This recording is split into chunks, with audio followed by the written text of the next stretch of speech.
Hello friends, I am Aprati. Welcome back to our channel Plants Space. हम में से काफ़ी लोग ऐसे होते हैं जो प्लांट्स को ग्रो तो करना चाहते हैं, टेरेस गार्डन बनाना चाहते हैं, बैल्कनी गार्डन बनाना चाहते हैं, लेकिन जब भी वो कोई भी प्लांट ग्रो करते हैं या तो वो सूख जाता है या मुरझा जाता है और अंत में वो मर ही जाता है।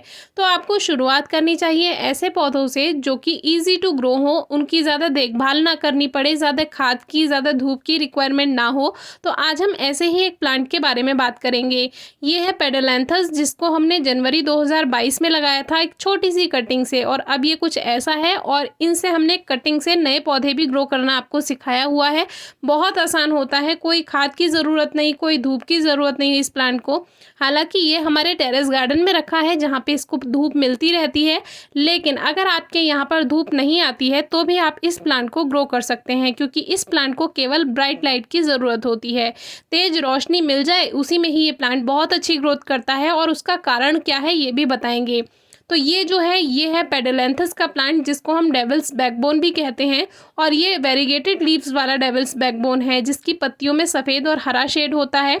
जितने भी ये वाइट और ग्रीन शेड की पत्तियों वाले पौधे होते हैं, इनको वेरीगेटेड लीव्स वाला प्लांट कहा जाता है। और जितने भी वेरीगेटेड लीव्स वाले प्लांट हैं, इनको फोटोसिंथेसिस की कोई रिक्वायरमेंट नहीं होती है। यानी कि जितना भी ये सफ़ेद पोर्शन आप पत्ती में देख रहे हैं, इसमें ग्रीन पिगमेंट नहीं है।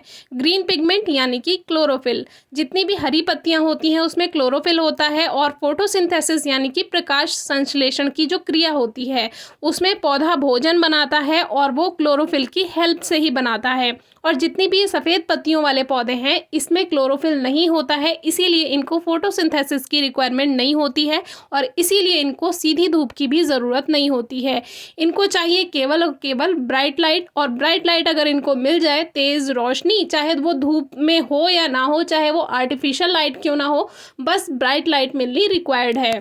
तो ऐसे में आप इसको इंडोर भी ग्रो कर सकते हैं, लेकिन इंडोर आप तभी ग्रो करें जब इसको तेज रोशनी मिल जाए। यानी कि ऐसी जगह बिल्कुल नहीं रखना जहां पर कम धूप आए, कम रोशनी आए, क्योंकि इसको सीधी धूप अगर मिल जाए कोई परेशानी नहीं है, लेकिन तेज लाइट अगर मिल जाए तो भी कोई परेशानी नहीं है।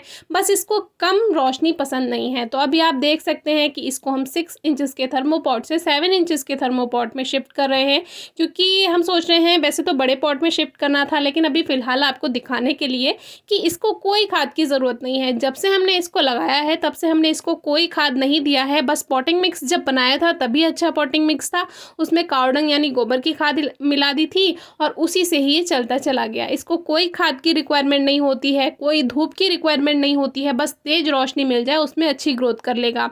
ये एक तरह का सक्लेंट ही होता है, और सक्लेंट तो आप जानते ही हैं, उनको पानी की कम ज़रूरत होती है। अगर आप बहुत ज़्यादा पानी इसमें दे देंगे तो ये गल जाएगा सारा। इसके जो आपने देखा अभी पत्ती तोड़कर हमने दिखाई, इसमें लेटेक्स होता है जो दूध जैसा होता है देखने में, तो इसीलिए इसको पानी की कोई खास रिक्वायरमेंट नहीं होता है। तो अगर आप 2 दिन 4 दिन पानी देना भूल जाते हैं कोई फ़र्क नहीं पड़ता, लेकिन हाँ, बिल्कुल ही मिट्टी अगर बहुत ज़्यादा सूख जाएगी तो पत्तियां झड़ने लगेंगी।